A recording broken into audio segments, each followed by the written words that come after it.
ጉግል የአፍሪካ ቋንቋዎችን በኤአይ ለማሳደግ አዲስ የድምፅ መረጃ ስብስቦችን ይፋ አደረገ። ሰላም ተመልካቾቻችን፣ በምን አዲስ በሳይበር ሰዓታችን ላይ ነው የምንገኘው። በዓለም ዙሪያ የተሰሙ የሳይበር እና የቴክኖሎጂ መረጃዎችን ይዘን ቀርበናል። አብራችሁን ቆዩ።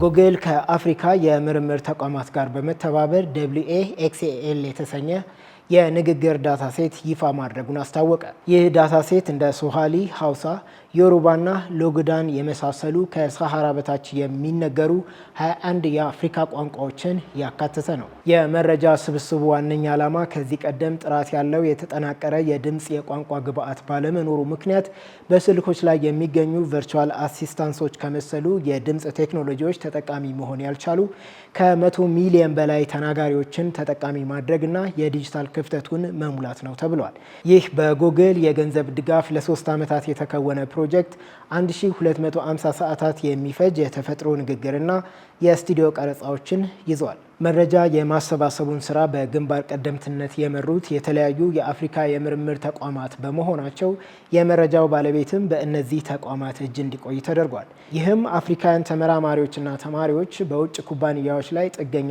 ሳይሆኑ በራሳቸው ቋንቋ እንዲሁም አካባቢያዊ አውድ የራሳቸውን የቴክኖሎጂ መፍትሄዎች እንዲያበለጽጉ ያስችላቸዋል ተብሏል። ይህ የWA-XAL ዳታ ሴት ለማንኛውም ተመራማሪና ስራ ፈጣሪ በነፃ የቀረበ መሆኑንም ኤአይ አፍሪካ በድረገጹ አስነብቧል። ወደ ቀጣዩ መረጃችን ስናመራ ማይክሮሶፍት 6 አደገኛ ክፍተቶችን ጨምሮ 59 የደህንነት ጉድለቶችን መሙላቱን ገለጸ። ማይክሮሶፍት ኩባንያ በሶፍትዌሮቹ ላይ የተገኙ 6 አደገኛና 59 የደህንነት ጉድለቶችን ለመፍታት የሚያስችሉ የማስተካከያ እርምጃዎችን መውሰዱን አስታውቋል። ከእነዚህ ክፍተቶች መካከል 6ቱ በአሁኑ ወቅት በጠላፊዎች እጅ ወድቀው ለጥቃት እየዋሉ መሆናቸው ተነግሯል።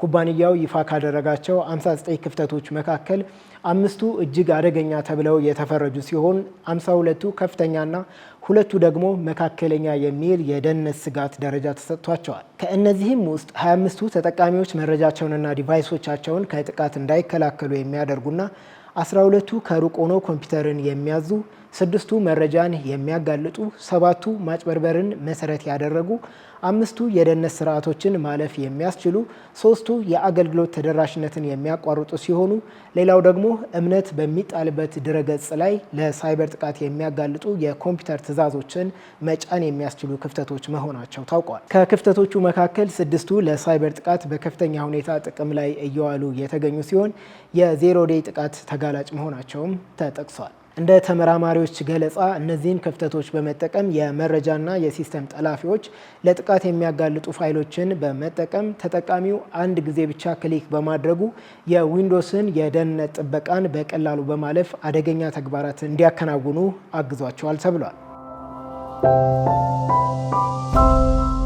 ወደ መጨረሻው መረጃችን ስናመራ ሩሲያ እርግቦችን በጂፒኤስ የሚታገዙና በአእምሮ የሚታዘዙ የክትትል ድሮኖች ማድረጓ ተነገረ። በሩሲያ ሞስኮ የሚገኝ ኒሪ የተሰኘ አዲስ የቴክኖሎጂ ተቋም እርግቦችን በአእምሮ ውስጥ በሚቀበር ኤሌክትሮድ አማካኝነት እንደ ድሮን በማዘዝ ለስለላና ክትትል ማዋል የሚያስችል ቴክኖሎጂ ይፋ ማድረጉን ገለጸ። ኩባንያው PGN-1 የተሰኘ ፈጠራ በመጠቀም እርግቦች አስቀድሞ በተቀመጠላቸው መስመር እንዲበሩና በታዘዙ ጊዜ ወደ ጣቢያቸው እንዲመለሱ ማድረግ መቻሉንም አስታውቋል። ይህ የባዮሮቦቲክ ግኝት በእርግቦች አእምሮ ውስጥ የሚቀበሩ ጥቃቅን ኤሌክትሮዶችንና በላያቸው ላይ የሚታሰር ቀላል ክብደት ያለው የቁጥጥር ስርዓትን የሚጠቀም መሆኑ ተነግሯል።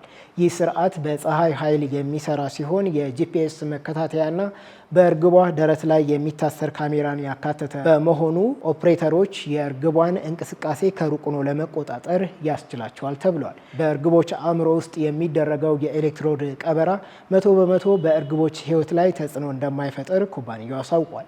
እርግቦች ከመደበኛ ድሮኖች የተሻለ ብቃት አላቸው ያሉት ተመራማሪዎች አንድ እርግብ በቀን ውስጥ እስከ 480 ኪሎ ሜትር ያለምንም የባትሪ ኃይል መጓዝ የምትችል ሲሆን ድሮኖች በማይችሉበት አስቸጋሪ የአየር ሁኔታና ጠባብ ቦታዎች ውስጥ ሰርጎ በመግባት መረጃን ለመሰብሰብ ትልቅ አቅም እንዳላት ገልጸዋል።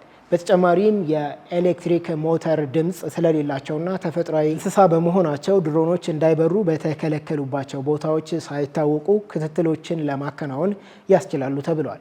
በተለይም የነዳጅ ማስተላለፊያ መስመሮችን ለመቆጣጠር፣ የኢንዱስትሪ ቀጠናዎችን ለመከታተልና በአስቸጋሪ ቦታዎች ላይ ለሚከወኑ የፍለጋና የማዕድን ስራዎች እንደ ትልቅ አማራጭ እንደሚውሉ አስታውቀዋል።